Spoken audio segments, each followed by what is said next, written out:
আওয়ামী লীগ সরকারের পতনের ১ বছর পেরিয়ে গেছে, তবে কেন্দ্রীয় কোনো নেতা এখনও প্রকাশ্যে আসেননি।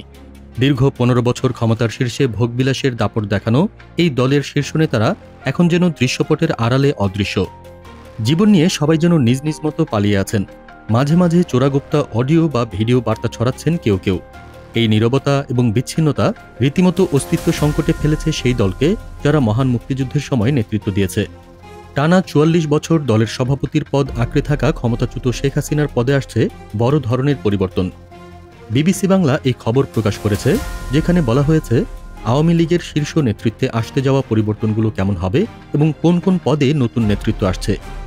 এতদিন পর্যন্ত শেখ হাসিনার বাইরে কে দলের হাল ধরবে তা নিয়ে কল্পনার সুযোগও ছিল না।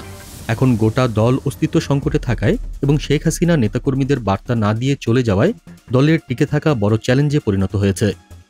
এই পরিস্থিতি বিবেচনা করে শীর্ষ নেতৃত্বে পরিবর্তন আনা হচ্ছে। বিবিসি বাংলা জানিয়েছে, শেখ হাসিনা ও তার পুত্র সজীব ওয়াজেদ জয় এবং কন্যা সাইমা ওয়াজেদ পুতুলকে নির্দিষ্ট দায়িত্ব দিয়ে আওয়ামী লীগের শীর্ষ নেতৃত্বে আনার পরিকল্পনা চূড়ান্ত করেছেন। এছাড়াও শেখ রেহানার ছেলে রাদওয়ান মুজিব সিদ্দিক ববিকেও গুরুত্বপূর্ণ ভূমিকা দেওয়া হবে।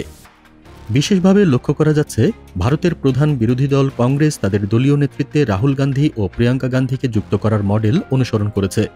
আওয়ামী লীগের ক্ষেত্রেও শেখ হাসিনা তার ছেলে মেয়ের মাধ্যমে একই রকম নেতৃত্ব ব্যবস্থা করতে চাইছেন। এই পরিকল্পনা বাস্তবায়িত হলে পরিবারের বাইরে কোনো নতুন নেতৃত্বের সুযোগ দলকে দেওয়া হবে না। এদিকে বিশ্ব স্বাস্থ্য সংস্থা থেকে সাইমা ওয়াজেদকে অনির্দিষ্টকালের ছুটিতে পাঠানো হয়েছিল। এখন তিনি পূর্ণোদ্যমে রাজনীতিতে সক্রিয় হচ্ছেন। অন্যদিকে শেখ হাসিনার ছেলে সজীব ওয়াজেদ মার্কিন নাগরিক এবং স্থায়ী বাসিন্দা হলেও দেশের বাইরে থেকে দলের প্রধান মুখ ও মুখপাত্র হিসেবে কাজ করছেন। ঘন ঘন দেশের এবং আন্তর্জাতিক মিডিয়ার সঙ্গে সাক্ষাৎকার দিচ্ছেন। সব মিলিয়ে দেখা যাচ্ছে, রাজনীতিতে অভিজ্ঞতা থাকুক বা না থাকুক, আওয়ামী লীগের নেতৃত্ব পরিবারের বাইরে যাচ্ছে না।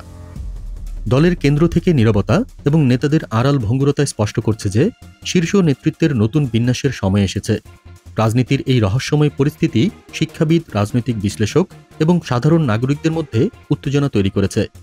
এবার প্রশ্ন হলো, এই পরিকল্পিত নেতৃত্ব পরিবর্তন কতটা কার্যকর হবে এবং দলের অভ্যন্তরীণ সংঘাত বা অসন্তোষকে কতটা মসৃণভাবে সামলানো সম্ভব হবে। শেখ হাসিনা এবং তার পরিবারের রণকৌশল কি দলের ভবিষ্যৎকে ধরে রাখতে সক্ষম হবে, নাকি নতুন প্রজন্মের নেতাদের বিকল্পের সন্ধান করবে, তা এখন সময়ই বলে দেবে।